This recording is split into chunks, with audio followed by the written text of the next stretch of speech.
Thank you. Last night, I outlined a model to help us make sense of the world that we live in.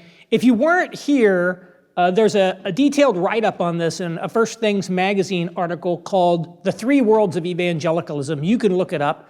And that really explains what I mean by the negative world, which the negative world is America post-2014, in which for the first time in the 400-year history of our country, our society has become negative in its view of Christianity, and it has repudiated the Christian moral system, or as Joe laid out last night, even essentially the created order of the cosmos in order to pursue a very different system. And the question is, how should we live in this negative world? What should we do? Now, as I've articulated this framework and as it's grown and is becoming basically the way that evangelicals understand these changes in society, I've sort of gotten tagged as a critic of the cultural engagers. And again, if you weren't here last night, the cultural engagers are basically the third way winsomes that James just talked about. And I noted that these people are geographically, institutionally, professionally most connected to the elite domains of society, and therefore they are most exposed to the pressures of this new negative world, and they have essentially the most to lose from it, because these are the places you're most likely to get canceled.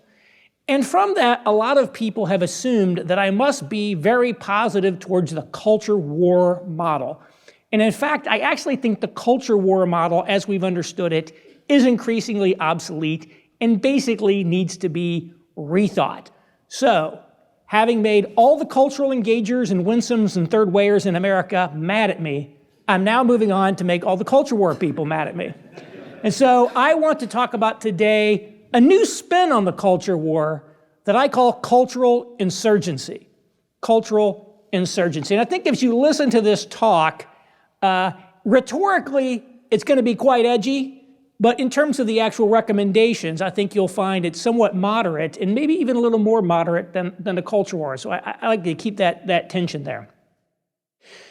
So the important thing to understand is that we are now living in a country that is the equivalent of a place that has been occupied by a hostile foreign power. So imagine you're in Crimea, or you're in the Donbass region of Ukraine, and you are not down with this Russian invasion.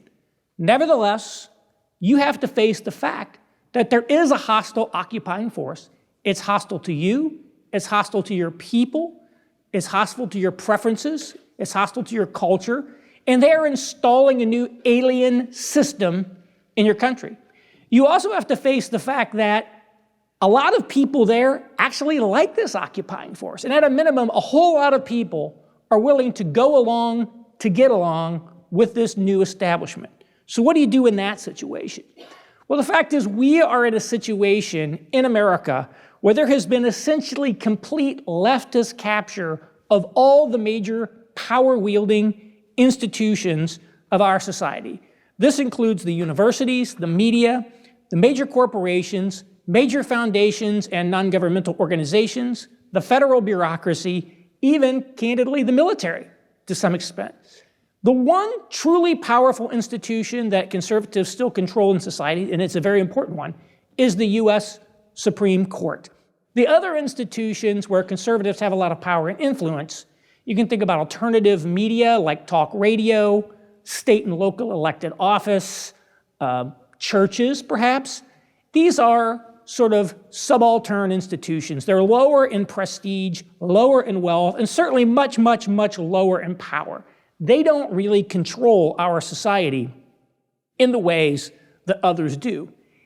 And, establishment conservative leaders, Republican elected officials, even many evangelical leaders, to the extent that they actually hold positions in some of these elite institutions, they hold views that are very different from those of their constituents, and in many ways are broadly sympathetic to the leftist project.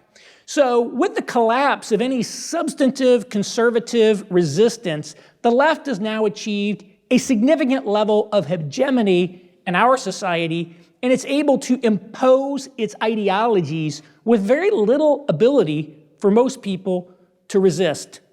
The current skirmish line in the culture war, for example, is transgender athletes in girls' sports.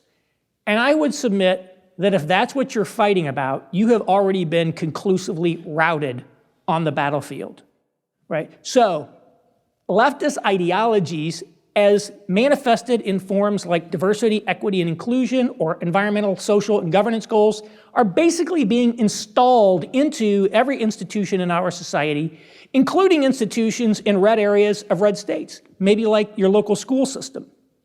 The history and the founding mythos of our country is being completely rewritten.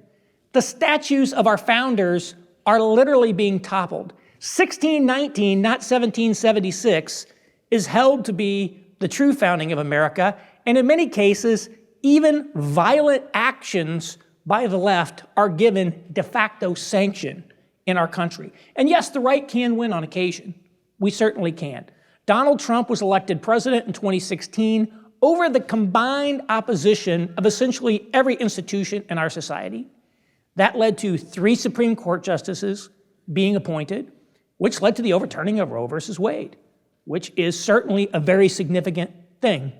So let's not underplay the significance of that. But Trump did not fundamentally change the society or culture, our government or society, at least not in ways that his voters wanted it to. One of the main consequences of Trump has actually been to get the left more riled up. Trump himself may end up behind bars, and in fact, some of his supporters are there right now. And so, just as the stock market never goes straight up or straight down, just because there are a few zigzags in the chart from time to time doesn't change the overall trend line. And also, let's be clear, although evangelicals, conservative Christians, have strongly aligned with conservatism and the Republican Party since the mid-1980s, the GOP does not reflect Christian values in large part. You know, I worked for a conservative think tank in New York. I know a lot of Conservatism Inc. people in the DC to New York axis. By and large, they're all social liberals, you would say. They might be a little on the more moderate side, but unless somebody is sort of a public religious conservative, it's safe to say they're probably basically a social liberal if they're part of conservatism in DC. Also, let's be clear, Donald Trump did not exactly live his life and exhibit Christian values and Christian norms in many ways. His critics were not wrong about that part, right? And let's not kid ourselves that if the Republican Party somehow gains control in America again, it is going to advance some vision of a Christian society, or even particularly defend the interests of evangelicals, Catholics, etc. Maybe to some extent on abortion, but otherwise, don't expect much. I think that's been the track record to date. And so I do want to say, yes, it's very important, it's very worthwhile to continue focusing on winning elections, right?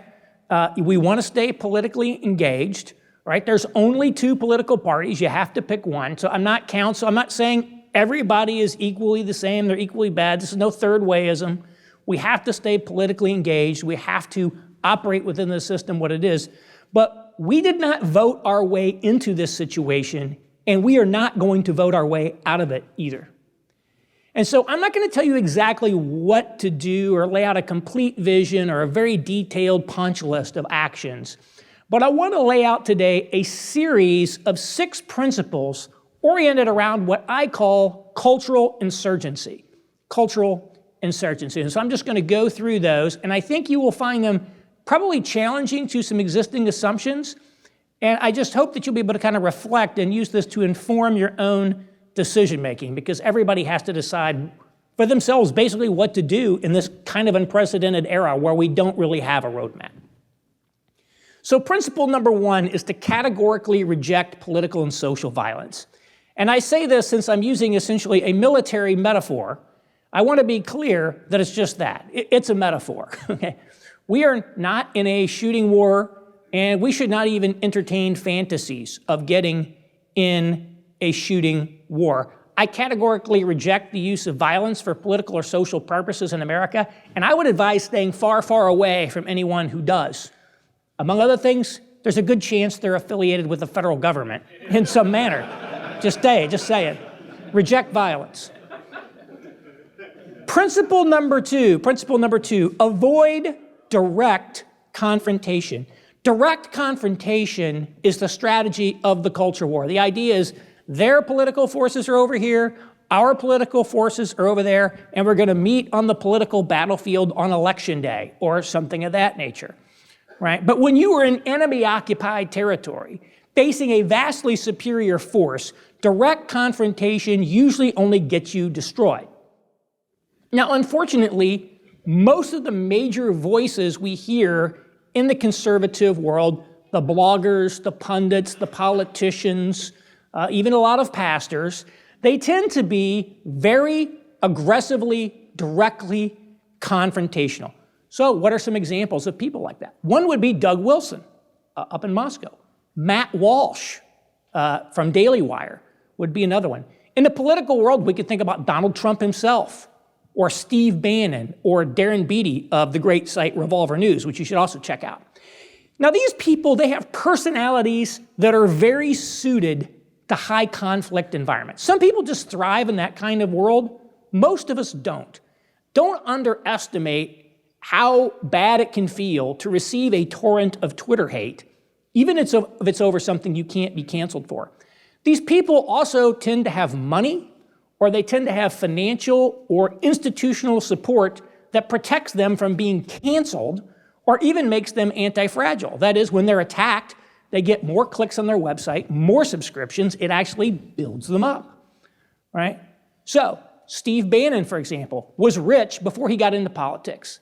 He's still collecting royalties from the TV show Seinfeld, for example. There's big money behind Steve Bannon. But as we saw, even Steve Bannon was recently convicted of a federal crime and has just been indicted in New York State Court. Even a guy like Bannon can get crushed by the state.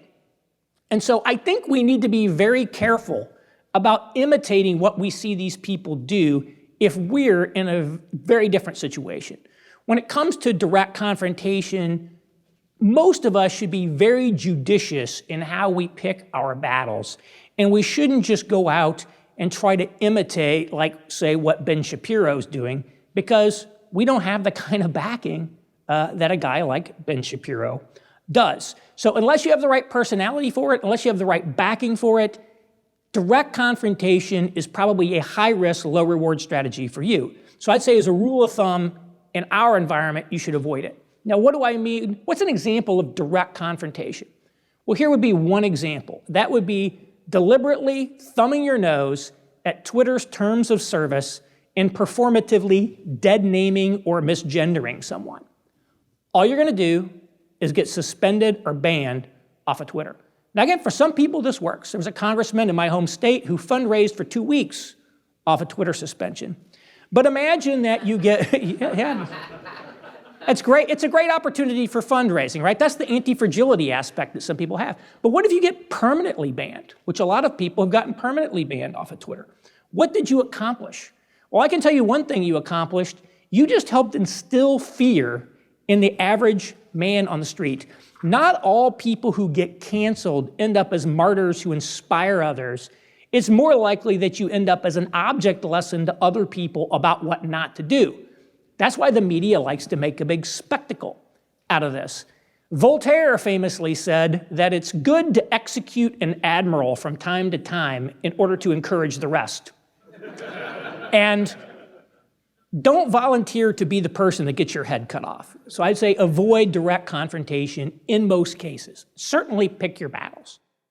Now you may be saying, Aaron, all you're doing is telling me what I shouldn't do. Why don't you tell me something that I should do? And so that's the remaining principles. Principle number 3, transfer your primary loyalties away from corrupted American institutions and elites. I repeat that.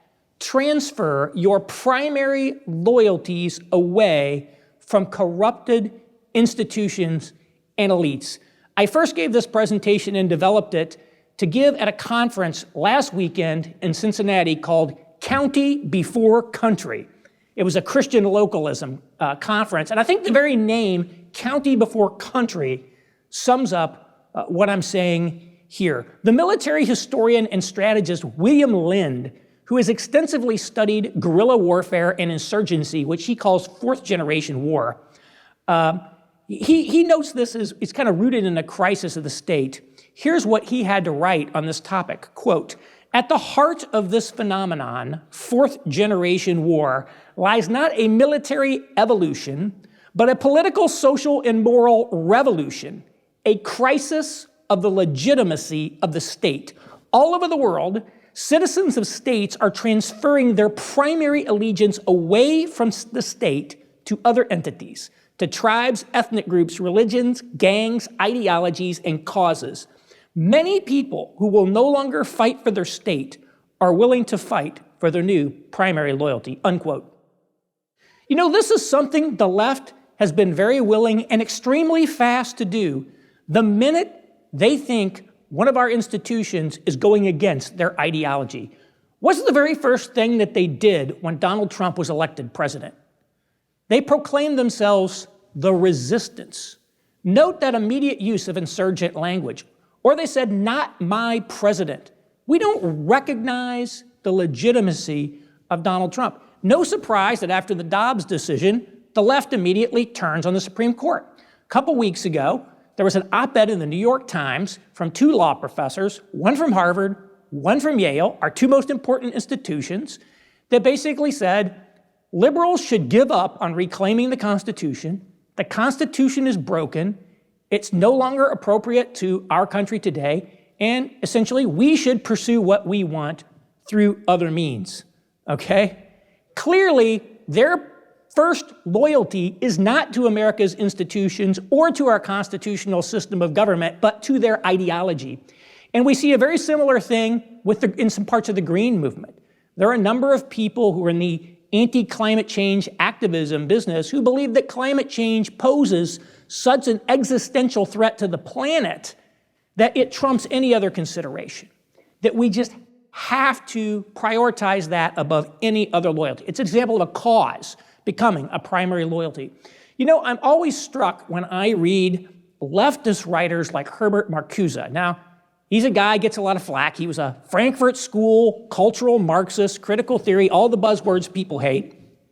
And I read these guys, and I'm always struck by how they just fundamentally and stridently viewed America as a morally illegitimate regime. And, you know, the critical theorists got some things right. They had some insights, and one of their insights is that they understood that there's power in being willing to take a fundamentally critical stance against society's institutions and structures of power.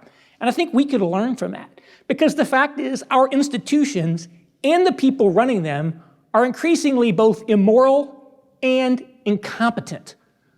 Look at their bumbling response to COVID or monkeypox. Look at their chronic inability to solve problems like homelessness or high housing problems. Or the fact that the people running our country profess not to know what a woman is, right? Or the fact that our major institutions not only allow, but actively reward people for expressing explicit racial hatred and even violent fantasies directed against white people. Right? And this isn't all just Democrats, by the way. Lots of Republican states, Republican institutions just aren't that competent. Even a lot of evangelical institutions and churches are frankly just not run all that well. And we see in survey after survey declining trust in American institutions, and this declining trust is entirely merited. In fact, I think there's a strong argument to make that our institutions are still too trusted relative to the amount of trust that they actually deserve, which is why I like to say that the decline of trust in institutions isn't the problem, it's part of the solution. We have to bring the trust levels in line with reality before we'll take action. And as Americans, we have tended to be people who salute the flag, send our kids to serve in the military, etc. We had a lot of loyalty with and identification with not just America as a geography or a people or a culture, but with our government and our major institutions. This needs to change. Now, make no mistake, I'm an American. I love this country. I love our people. I love all of our people, even the haters and the losers, as somebody might say. I love the American way of life. Now, do I think we're a perfect country? No. We have done terrible things in the past and in the present that we should work to correct. But this is my country, and I'm not ashamed of it, and I'm not going to apologize for it. But our major institutions are, to a great extent, run by people who actually don't seem to like America very much, at least not as we have known and loved it. They are hostile to historic America, hostile to us, hostile to our faith, hostile to the truth. So, for example, when my son grows up, I don't want him to enlist in the military. I'm going to tell him, don't enlist in the military. I don't want him to get involved in killing innocent people overseas in the service of a morally illegitimate war. When I gave this talk in Cincinnati, a bunch of people who had just got out of the military, ex-military people, came up and said, "You're totally right. We don't want our kids going in the military either." I was stunned. Even people who are just in it are telling people not to go into the military. So what am I going to do? I'm going to focus on my church, my neighbors, and on institutions that are actually trying to do the right thing and do it competently. Now, if one of these major institutions actually wants to step up and do that, if there's some leadership in these institutions that says, "Hey, let's do the right thing and let's try to be competent," I'm all in favor of that. I'm happy to support that. But right now, I'm just not seeing a lot that I can support. So I'm not going to support it.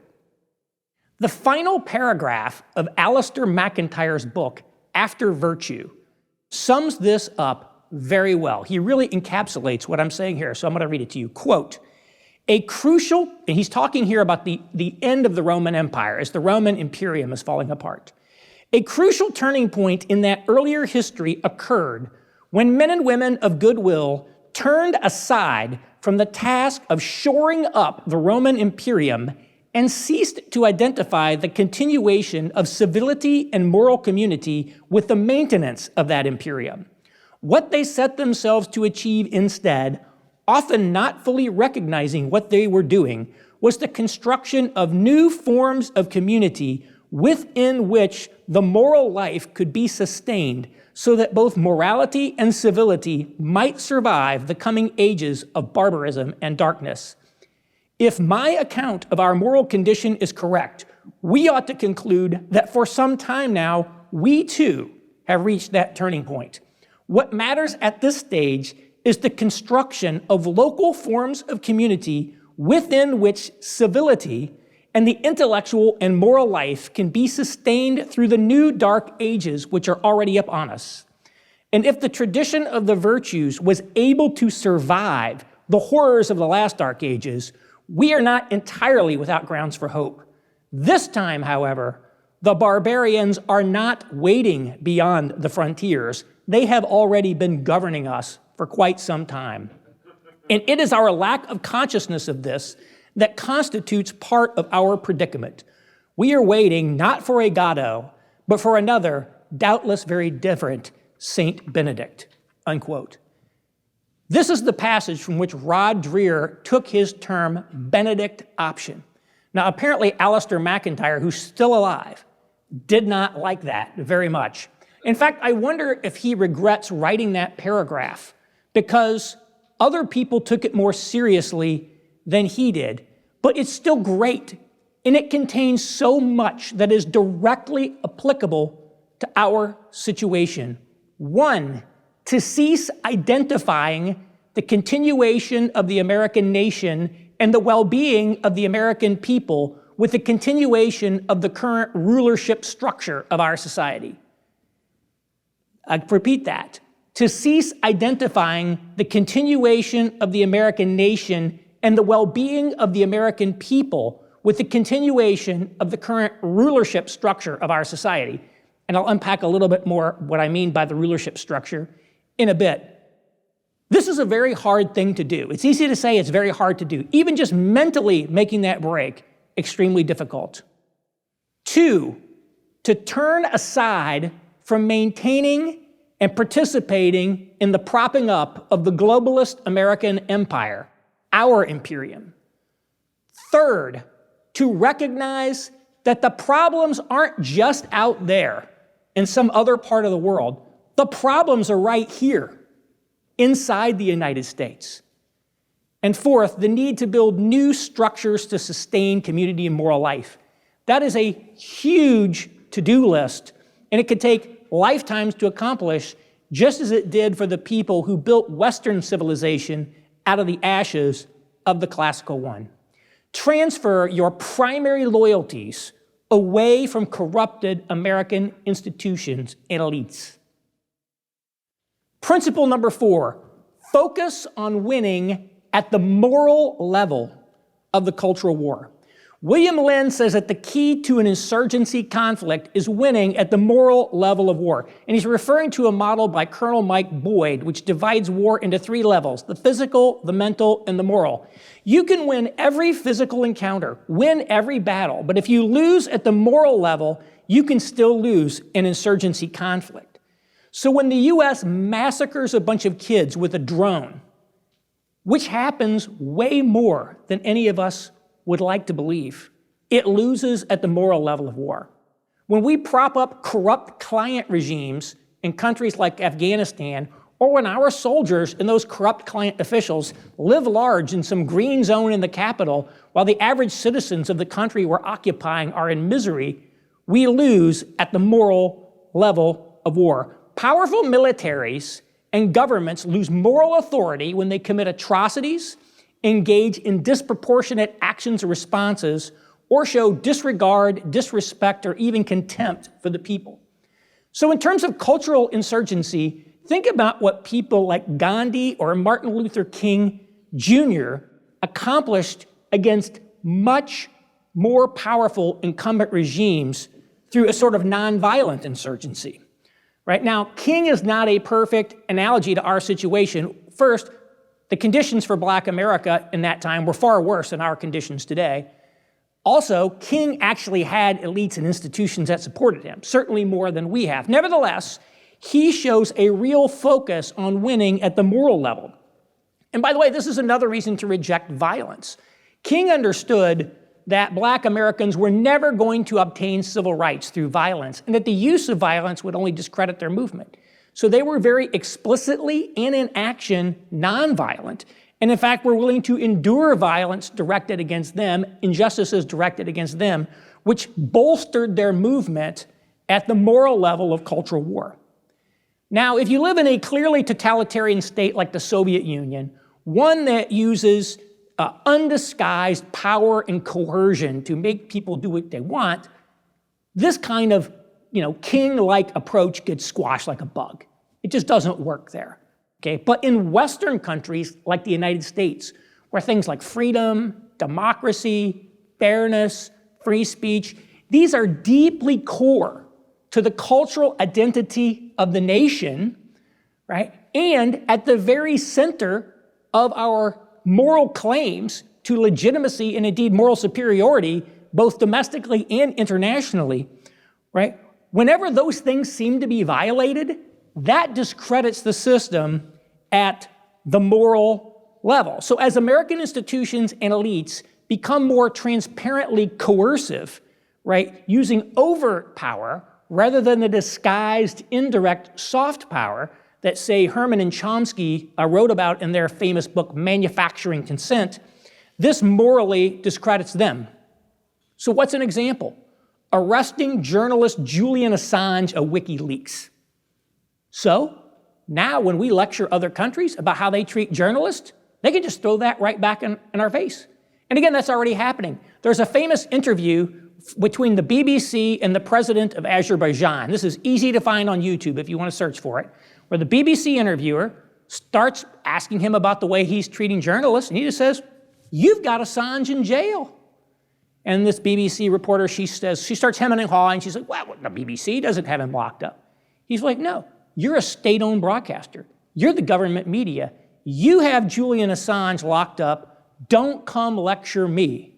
All right? So when you lock up journalists, when you throw protesters in prison, when you fire people from their job, when you ban them off social media, when you support transparent racial hatred directed against white people, All of these things drain legitimacy out of the system.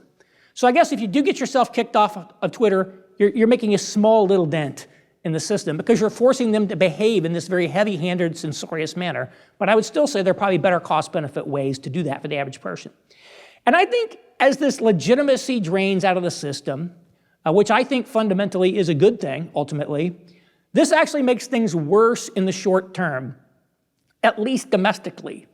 And I do think America seems on track to become a more coercive, less free society than we've historically known it. That might be baked into the cake at this point. But we are not likely to see fundamental change unless the status quo becomes discredited through its failure to deliver for the people, whether that be in terms of freedom, material prosperity, etc. It took the Great Depression before we got the New Deal. And I think the New Deal, when I say changing the current rulership structure of society, the New Deal is what I'm talking about. Throughout American history, we have periodically reset and refreshed our institutions as the country moved forward into new situations. We did it after the Civil War, which created a real nation rather than a federation of states. We did it with the New Deal. We did it with the post-war security architecture of NATO and all of that. And so what I am talking about is not ripping up the Constitution here or something crazy like that. We need an institutional reset that gets America in the right place that it needs to be for us to thrive in the 21st century. And our current elites are not capable of doing that at this time, unfortunately. So we need to ask ourselves, the question we need to ask, conversely, that's them. Conversely, what should we be doing? We should be focused on building our moral credibility in society. So how do we do that? We love our enemies. We don't repay evil for evil, but we overcome evil with good. We need to focus on mortifying the sin in our own lives, which is why I translated John Owen's Mortification of Sin into modern English to make that book accessible. It's important for us to be purging the sin out of our lives. We have to be above reproach in how we live. Let's repair the sexual economy in the church, which is quite broken, and start encouraging and fostering healthy marriages and productive households. Let's be a light in our neighborhood. Let's bear witness to the truth. Let's be a source of good works. Let's be competent. Let's focus on running our own institutions well. We have a society that is hungry for competence. There is such a dearth of competence here. And I think the conservative world is sort of over-skewed towards the firebrand pundit, right now. And that stuff is good, but we are way too into that and not enough into actually competent leading of institutions. We need to be able to do that.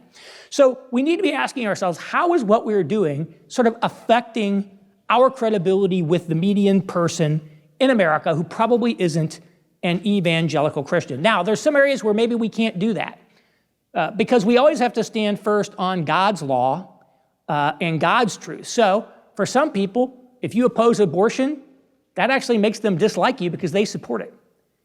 Nevertheless, within the idea that we have to be standing firm on God's truth, this is a nice heuristic to think about. How does this affect our sort of moral credibility in society?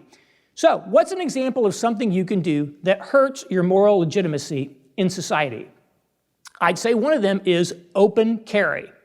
I wouldn't say concealed carry. I'm a big fan of concealed carry, but open carry. So there are people who will walk around town with an AR-15 across their chest, and the media loves to take pictures of that and broadcast them far and wide because that imagery does not play with the average American, right? That's the image we associate with places like Lebanon, right? And I went to Turkey in 2002, and it was the first time I'd ever went to a country outside of the US, Canada, and like Western Europe. So Turkey is not a third world country. It's a great country, actually, but it's certainly in developmentally stage below Europe. And so I go there, and I'm taking a cab out of the airport, and as I'm on the road out of the airport, every X number of feet is a soldier holding an assault rifle. And I said to myself, man, we are not in Kansas anymore. You go to a country and you see soldiers walking around with machine guns, that does not make you feel good. And that's the same way people look at us, right? If we're walking around with guns, that's not an image that people want to think of in modern America. We're not in the Old West anymore. And so I think it also signals violence, again, which is not what we want. So I'm a strong Second Amendment guy. I support everybody's right to exercise their rights in the way that they choose. But open carry is one that I think is counterproductive at this moral level. And we're in a weak position, but being in a weak position can actually be good because, when strong people beat up weak people, nobody likes that. Again, William Lind writes about this, quote, "The weaker force has the moral high ground because it is so weak. No one likes bullies using their physical superiority in order to win at anything. And unless we are extremely careful in how we apply our physical combat power, we soon come across as a bully, i.e. Goliath," unquote. And I think the same thing is true for financial, technical, or other parts of power. So we need to think about this moral level of war. Another aspect of the moral level of war is morale. Insurgencies often and typically succeed when they muster the will to keep fighting longer than the occupying force. Again, Lind writes, "Most fourth-generation fighting forces are in effect militias. Like other militias throughout history, motivating them to fight is a major challenge," unquote. And I think this is sort of true in a cultural conflict as well. And that's why there's so much effort by the left to create this aura of inevitability about perpetual leftist triumph. You're on the wrong side of history here. It's the end of history, right? And that's one reason they're so desperate that no Western country, no country that is, shall we say, once been enlightened, should ever be seen to get away with going a different direction. That's why Viktor Orban and Hungary have to be brought to heel and discredited. They simply cannot allow people to see that it's possible to choose a different path from the one on offer. And part of the goal here is to demoralize any potential opposition by making us think that opposition is hopeless and futile. And that's why it's critical not to despair and not to become a doom merchant who sort of inculcates despair in others. Don't be a black pillar, as I say online. And that doesn't mean we need to sugarcoat reality.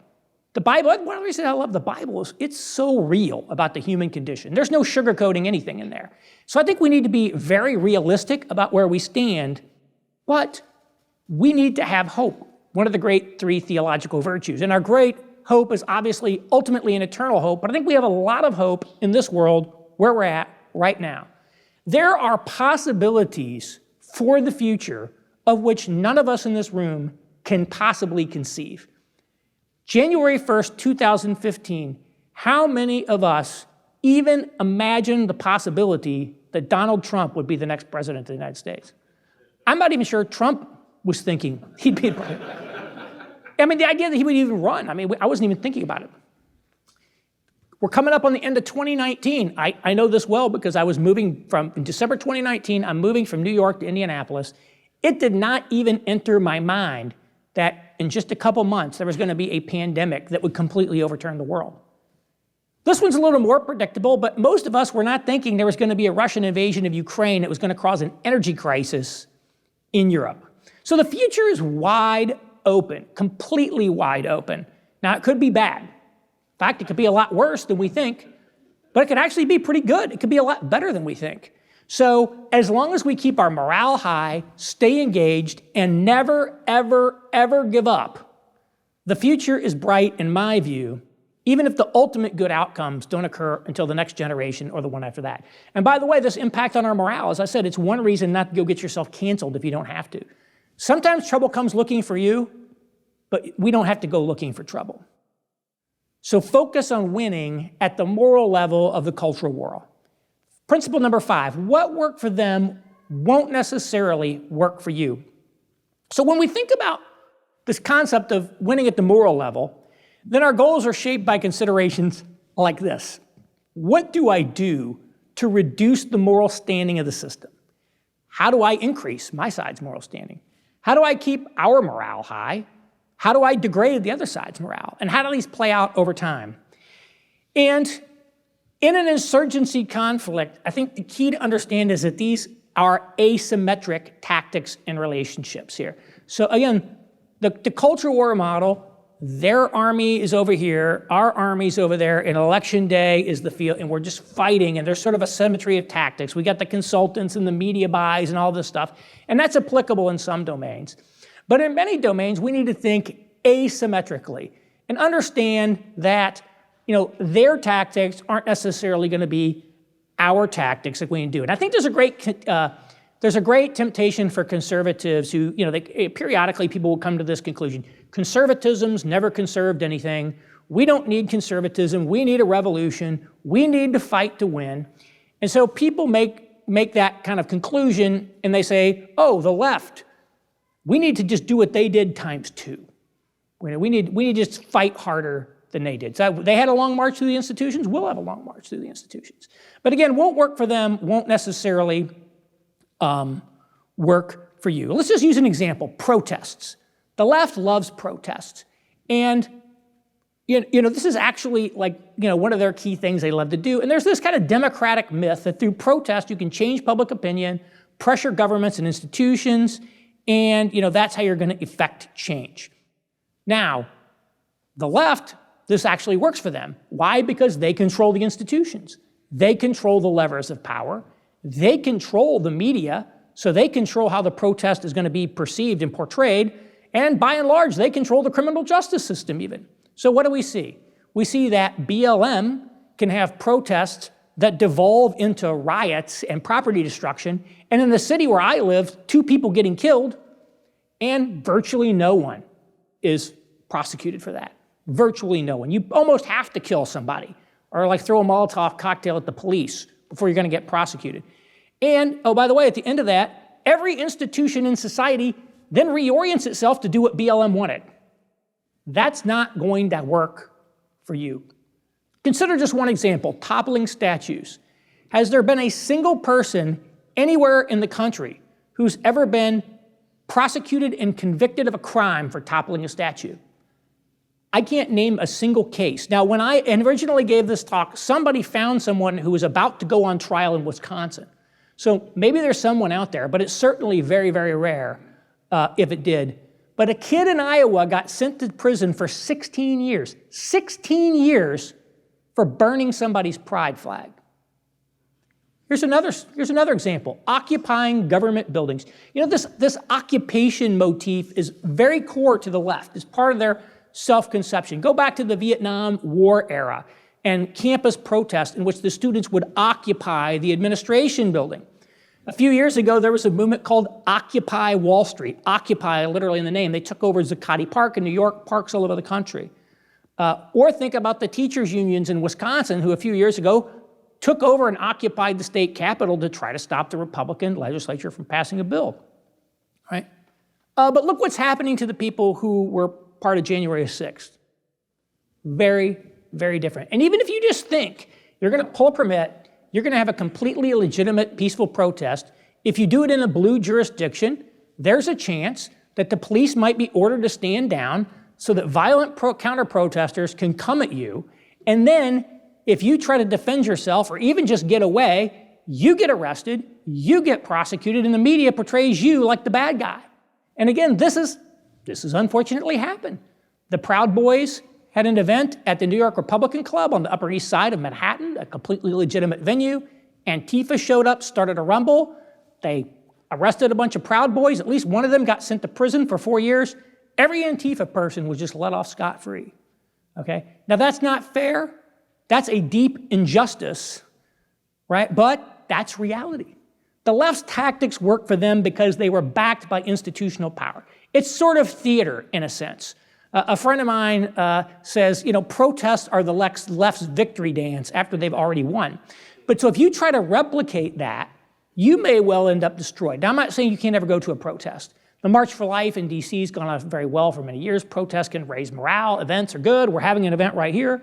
Okay, but the key is you can't just naively copy the left's tactics and think they're going to work because we're in an asymmetric situation. It's asymmetric. Now, again, sometimes you can win by losing because at some level when the government does stuff like this, again, it discredits them at the moral level of war. So I think that the obvious double standard with regards to J6 is one reason all the polls show that nobody cares about that. That's not an issue for people. The media wants to make it an issue, but it's not something that the average person really spends a lot of time thinking about. And by the way, I think internationally, much like arresting Assange, this is really going to hurt us.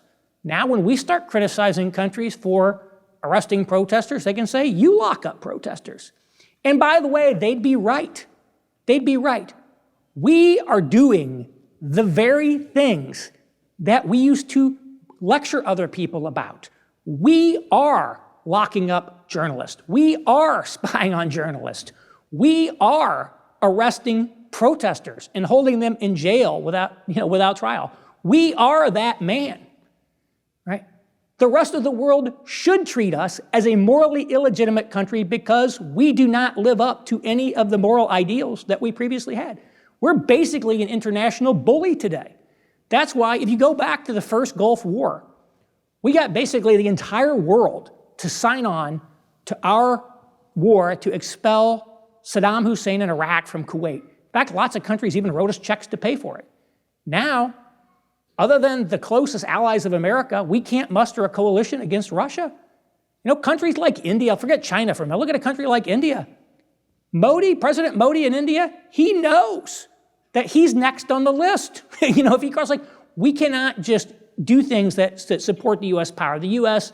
is an international bully that does do these terrible things we used to lecture other people about. So the situation isn't always straightforward. The outcome isn't always certain, but I think if you're in an insurgency position where the institutions are controlled by your opposition, then you have to think asymmetrically and cannot just naively try to copy their tactics. Again, what works for them is probably not going to work for you. And lastly, principle number 6, make allies in the civilian population. Most people are not hardcore wokesters, nor are they conservative culture warriors. They're what one guy called grill Americans. They're people who just want to be left alone in peace to grill burgers and brats in their backyard and then go inside and watch the NFL on their big screen TV, right? That's what they want. And so you want people like that to like you, right? And side with us over the left. Now, the problem is that's hard to do because most people just go along with what's popular, right? And in our kind of mass media managerial society, what's popular is defined by the left's controlled media and institutions.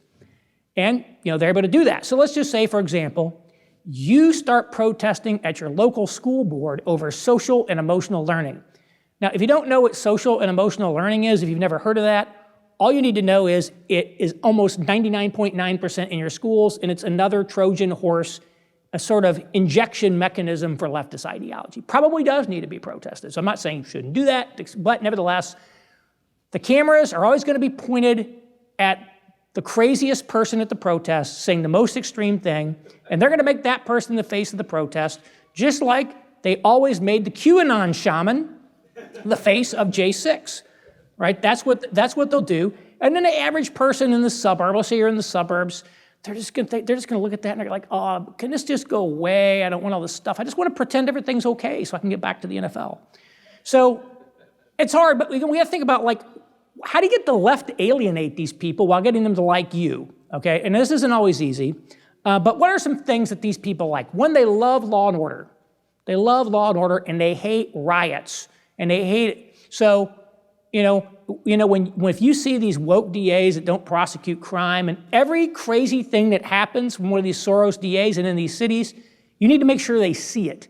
We need to make them see the crazy on the other side, right? Because these folks do not want that stuff coming anywhere near their town. They also like fairness and really hate things that are unfair. Right? Fairness is such a core American value, and things that seem unfair really people don't like. So when you think about something like sort of some of these woke approaches on race, I think the average American, even if they think the activists and their rhetoric is over the top and they don't agree with it, nevertheless have a certain sympathy with it because they say, look, there are major racial disparities in our country, which there are, and that doesn't seem fair, which it's not. So their heart's in the right place. It's a real problem, even if we don't agree with the tactics. Whereas they have zero sympathy for transgender athletes in girls' sports, because that really just seems unfair. So anything that's unfair needs to be very, very highlighted. Right now, what else they don't like any further COVID restrictions or masks or any of that stuff, for the most part.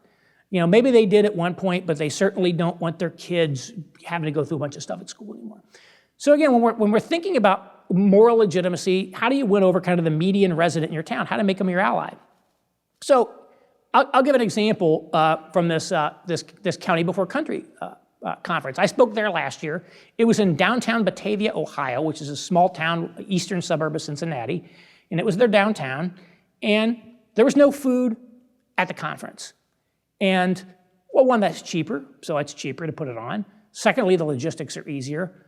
But the other thing that it did was let them send business to downtown Batavia, coffee shops, restaurants. And so when the guy that put it on, Michael Foster, he goes around and kind of gives the businesses a heads up. Hey, we're having this conference. There's going to be a lot of customers. He's making sure they know who's sending them money. So business owners like it when you make their cash register ring. That sort of thing is like an example of winning over the population. And so how you go about like making allies is going to be very context dependent. For example, I grew up in a rural environment, a small town environment in southern Indiana. And in these kinds of towns, the local public school is the beating heart of community identity, right? The school and its sports teams. And so if you attack the school, you're going to be perceived as attacking the town, and you're going to make a lot of enemies.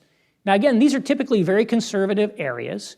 So if you want to homeschool, they get it. They're not going to be mad at you for homeschooling. If you want to send your kids to a Christian school, yeah, that's great. We understand that. But don't even think about trying to start a charter school. And if you get involved in things like opposing school funding referendums or attacking the teachers, right, a lot of these people are going to get very, very, very mad about that. Keep in mind, for a lot of these people, high school was the high point of their life. They had great memories of high school. They want their kids to have those memories. They actually probably had some of the same teachers when they were in school, and they like them. And so they are probably not fully up to speed on how that school has changed, right? As the left has taken over everything, but they're going to react badly to that. Now, if you're in an urban environment, things are going to be very different for the schools. If you're in a suburban environment, it's going to vary. You have to understand, right, how people do it. So you have to be very careful at the local level in becoming very anti-institutional if you don't know how the locals perceive the institutions, right? The problem in America mostly is these big, elite, powerful national institutions, not so much the local institutions. To the extent that the local institutions are bad, it's usually because they're just reflecting what's going on. My friend's got this quip: big government remakes little government in its image as things filter down from DC. So what do we see? The most famous stat in politics, right? Everybody hates Congress, but they love their congressman. People might hate the Washington Post, but they love the Springfield Flyer or whatever. They might hate the teachers' unions, but they love Mrs. Dones or Mr. Casper, so you have to know that. And also you should think about how can you get involved to make the community better in a tangible way. So yes, do traditional ministry like helping the poor, working with drug addicts, volunteering at the county jail. All of that stuff is great. But maybe there's a county fair that's kind of fallen on hard times, and you could help staff that with volunteers. Maybe you could get involved with the Lions Club. Or maybe you could run for a local office and fix a real problem like getting a brownfield site cleaned up, right? Demonstrate skill, demonstrate competence, and become the new source of community moral authority in tangible betterment. Don't just complain about wokeness in the local schools. Tell people what you're for, not just what you're against. And again, show them that if you were in charge, things would get materially better in a tangible way in the places where they live. And I'll give you another positive example of doing this. The guys up in Moscow, Idaho, who, Doug Wilson, those guys, they'd spent a lot of time fighting with the town. And this year, they decided to put on a 4th of July parade. So the county where they live had not had a 4th of July parade in 18 years. There's a generation of kids that grew up never having experienced a 4th of July parade. They're like, we're going to put on a 4th of July parade. And they did it. And some people didn't like that, whatever, but it went off really well. There were only a handful of protesters, and you look like an idiot if you protest a 4th of July parade, and you're protesting the American flag. People don't like that. People don't like that, right? And so that's an example. Hey, we're going to create a community benefit here. We're not just going around fighting with people all the time. We're creating community benefit. So think about that. So ask, how can you work to make allies locally? And how could you even make allies in some of these local institutions? That's very important. Now, if you live in an urban center like I do today, I live in downtown Indianapolis, that's hard to do. But if you're in a suburb, a small town, a rural environment, it's a must. And so again, this is far from a full and complete strategy. It's more sort of some principles to help you think about a new way of thinking in a negative world where these institutions are controlled by people with ideologies that, again, that are hostile to reality. I think as Joe said about it. And they don't like us very much. What should we do? So again, it's just like, 1, to categorically reject violence. 2, to avoid direct confrontation. 3 is to transfer our primary loyalties away from corrupted American institutions and elites. 4 is to focus on winning at the moral level of the cultural war. 5 is to remember that what worked for them probably won't work for us. And 6, we have to make allies kind of in the civilian population. And I should probably have some wonderful summation that ties all this together, but this has already been a long talk. So I'm just going to stop right there. Thank you very much.